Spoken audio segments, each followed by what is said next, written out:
Assalamu alaikum everyone and welcome to my channel Spark Learn English Light the Spark। আশা করি সবাই ভালো আছেন।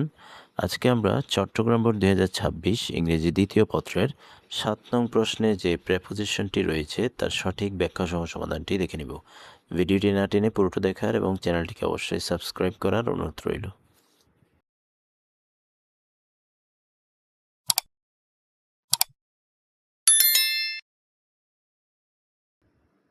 Fill in the blanks, শূন্যস্থান পূরণ করো, উইথ নিয়ে, অ্যাপ্রোপ্রিয়েট প্রেপোজিশনস, উপযুক্ত অব্যয় বা প্রেপোজিশন।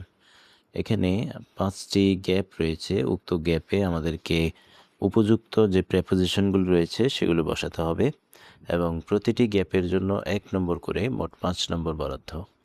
সো আমরা একটু সমাধানটি দেখে নিব। পোভার্টি অর্থ দারিদ্র, ওয়াজ হিন্ড্রেন্স অর্থ বাধা বা অন্তরায়, দারিদ্র ছিল অন্তরায়, ড্যাশ ইজ সাকসেস তার সফলতার পথে। সো এখানে যেহেতু হিন্ড্রেন্স শব্দ রয়েছে, এটির একটি নাউন, সাধারণত এই হিন্ড্রেন্স নাউনটির পরে যে প্রেপোজিশনটি বসে সেটি হচ্ছে টু। সো প্রথম গ্যাপে আমাদের আনসারটি হচ্ছে two. Poverty was hindrance to his success, দারিদ্র ছিল তার সাফল্যের পথে অন্তরায়। ইট হিন্ডার্ড, এটি বাধাগ্রস্ত করেছিল, হিম তাকে, ড্যাশ গোয়িং অ্যাব্রড বিদেশ যাওয়া থেকে। থেকে ইংরেজি হচ্ছে ফ্রম। সাধারণত এই হিন্ডার্ড এটি এখানে ভার্ব হিসেবে ব্যবহৃত হয়েছে। হিন্ডার শব্দটি যখন ভার্ব হিসেবে ইউজ হয় সেক্ষেত্রে এরপরে সাধারণত প্রেপোজিশন হিসেবে ফ্রম বসে। সো বি গ্যাপে আমাদের আনসারটি হচ্ছে ফ্রম। ইট হিন্ডার্ড হিম, এটি তাকে বাধাগ্রস্ত করেছিল, ফ্রম গোয়িং অ্যাব্রড বিদেশ যাওয়া থেকে। বাট কিন্তু, he did not lose heart, তিনি কি হননি, আশা হারাননি বা হতাশ হননি।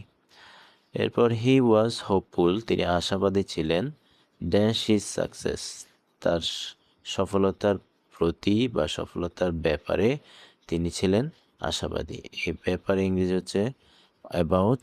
সো এখানে আমরা দুটি শব্দ ব্যবহার করতে পারি, অফ অথবা about. Hopeful of his success অথবা হোপফুল অ্যাবাউট হিজ সাকসেস, তিনি তার সফলতার ব্যাপারে কি ছিলেন, আশাবাদী ছিলেন। এরপর হিট ড্যাশ আ প্ল্যান, তিনি একটি পরিকল্পনা উদ্ভাবন করলেন বা বের করলেন। এই উদ্ভাবন করা বা বের করা ইংরেজি হচ্ছে হিট আপন। সো আমাদের ডি গ্যাপে যে প্রেপোজিশনটি বসবে সেটি হচ্ছে আপন। হি হিট আপন আ প্ল্যান, তিনি একটি পরিকল্পনা বের করলেন। দ্য প্ল্যান, পরিকল্পনাটি, ওয়ার্কড ওয়েল, ভালোভাবে কাজ করেছিল। ফর দিস, এই জন্য, হি ওয়াজ থ্যাঙ্কফুল, তিনি কৃতজ্ঞ ছিলেন, ড্যাশ আল্লাহ, আল্লাহর প্রতি। এই আল্লাহর প্রতি আমরা জানি কারো প্রতি বা নিকট বোঝাতে টু বসে। সো এই গ্যাপে আমাদের যে আনসারটি হবে সেটি হচ্ছে টু।